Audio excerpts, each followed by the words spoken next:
Alright, let's talk about the Rossi one last time. Actually, you know what? I'm not going to say one last time because there is a couple of upgrades that I want to do to this thing still. This gun's badass. This thing, when it is sighted in with this Field and Stream rimfire scope, is awesome. We had it 50 yards. The way the targets are set up at the local range, there is nails that you just put into some foam to hold up your target. We were driving the nails. So a literal tack driver. This thing is freaking cool. And it's freaking dirty, but there's a magazine. So the follower, it's green. So you know nothing's in it. So like I said in the previous video, we had a range Nazi today. I said I'll go over it again. We showed up at the range. There's a little story time for you. We showed up at the range, and this guy, first thing out of his mouth is, "You don't have a chamber flag on your rifle." And I had my 270 out and on the bench. The range was hot, and we were switching people to shoot. A buddy of mine was coming to the seat. I was leaving the seat. The gun was up on its bipod, and I had the bolt taken out of it. I like to take the bolt out, so basically what I do is, okay, it's his turn to shoot. I'm not going to take the magazine out because it's resting on... Actually, is it? Yeah, kind of. Yeah. So we're going to pop that back in. Pretend that's not there. Pull that out.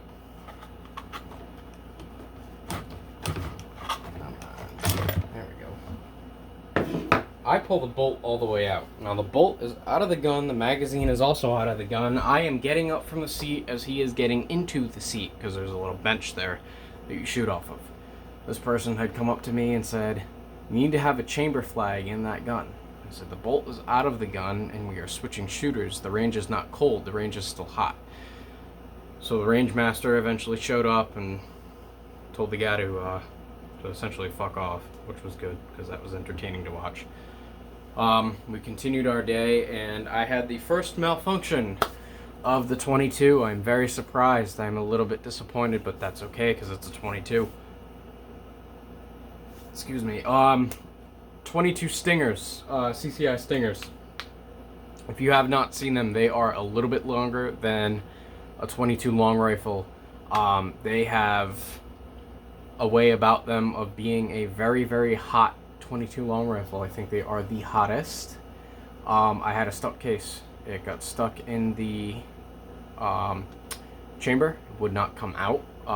Unfortunately, I had to ask the Mort Goldman sound-alike to use a tool to drive that out, and it worked successfully, and I ran about 100 more Stingers through it for the rest of the day. Actually, I happen to have a couple of Stingers. For people who don't know, any new shooters, new to the channel, if you are, welcome. Love to include everybody here. I don't care if you're black, white, purple, you got gray hair, tan hair, fucking black, white, again, I don't care. Try not to get into politics or anything like that on this channel. You're nice to me, I'm nice to you, plain and simple.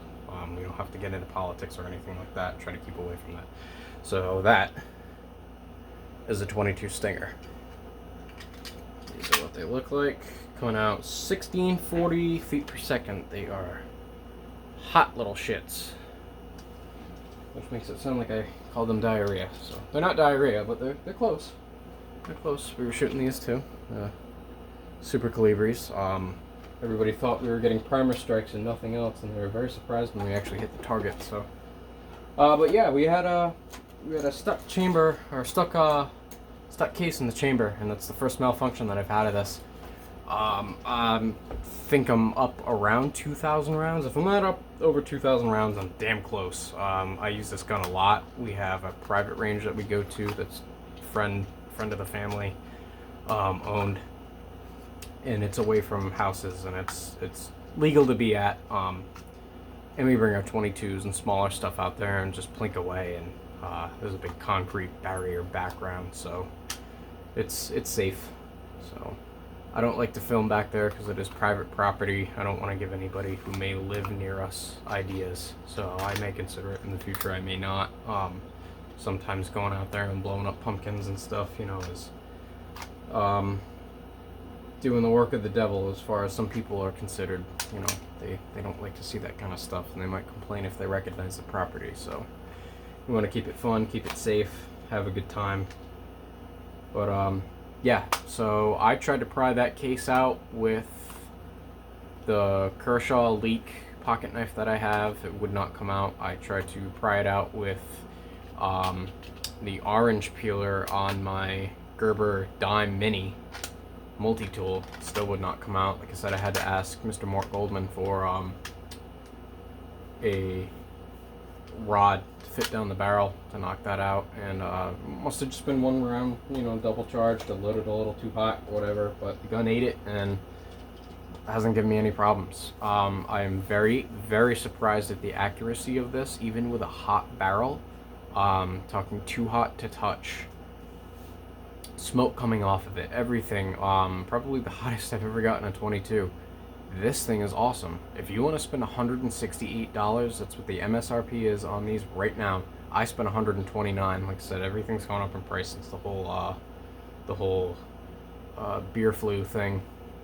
Go for it. I say absolutely 1000% go for this bolt action 22. It's a Rossi rb22. There's no excuse not to buy this thing. They're not paying me. I fucking love the gun. I will be buying another. I would love to have it in 22 Magnum. I think that'd be a little cooler, actually. It's an 18-inch barrel, so if you are into a short gun, that's one of the biggest things that are said to me every time I've shot this thing. Hey, so-and-so, I'm not going to say my name or anything like that. The gun that you have looks like a pellet gun. It's very short. It doesn't matter. It's comfortable to use. It doesn't kick. It's a 22. Naturally, it just doesn't kick. You can change up a few different things on the gun. I haven't seen another stock for it yet, but the stock that it has is free floated, and it's actually it's really good quality. I've beat the hell out of this thing. I don't treat this very nice. It was a gift, knowing full well it's for my girlfriend and I's first anniversary, so that was awfully nice of her. So it holds sentiment, and it's a very, very good gun. I would hand this to anybody, new shooter, very easy to use. There's no question of whether safety comes into play because it's not a repeater. You have to manually crank that bolt back and forth. So if you have any questions about whether there's a live round in the chamber, you can always check. You can do it on a semi-auto too, but I prefer bolt action in 22. I just think it's got that cool factor. So one thing I wanted to mention in one of the other videos is the hood on the front. If you don't like the look of that, it's actually, it slides off. It's removable. So if you don't like that, you don't have to have it. So this is naturally going to fall off as I practice bad gun safety and point the muzzle at myself, but it's empty. So anyway, so you're going to pull the trigger. So here, I'll show you. I know it's empty, I can see the chamber, but magazine's out. Pull the trigger, and then click. And that's about it for that. That's a wonderful little gun. I will definitely be buying another. We'll put it this way. I've used it so much that I don't know if you can see this or not. There's a little bit of a burr on the side where it comes up and comes out. You can feel a little bit of a ridge of metal. You can hear it. So just beware of that. It hasn't gotten any worse. It's just being worked in. So like I said, I'm up around 2,000 rounds on this and counting, and the rifling is still good, and the accuracy is after today. Every shot that I took within a 50 shot burst, or whatever you want to call it, a shot in there, would fit inside of this paint can lid. No problem at all. I could hit all the shots that we took today inside of this. Not an issue. So if you want a reliable, good, I don't even know how to describe this. I'm lacking the vernacular to accurately describe this thing. It's reliable. It's lightweight. It doesn't weigh anything. I mean, you can pick it up one hand. Easy as that. I mean, ditch a couple fingers even. It's light as hell. It's lighter than my pellet gun, actually. It's a great little gun. It's an awesome little gun. The magazines are a little expensive, like 23, 24 bucks, but you know, that kind of comes with the territory on a few of these. But it's definitely rugged. I dropped this thing down the stairs a couple times, just moving it back and forth, and you know, went downstairs, cleaned it up. But that's a story for a different day, and that's a little story time for you, and we'll get back with you. Thanks.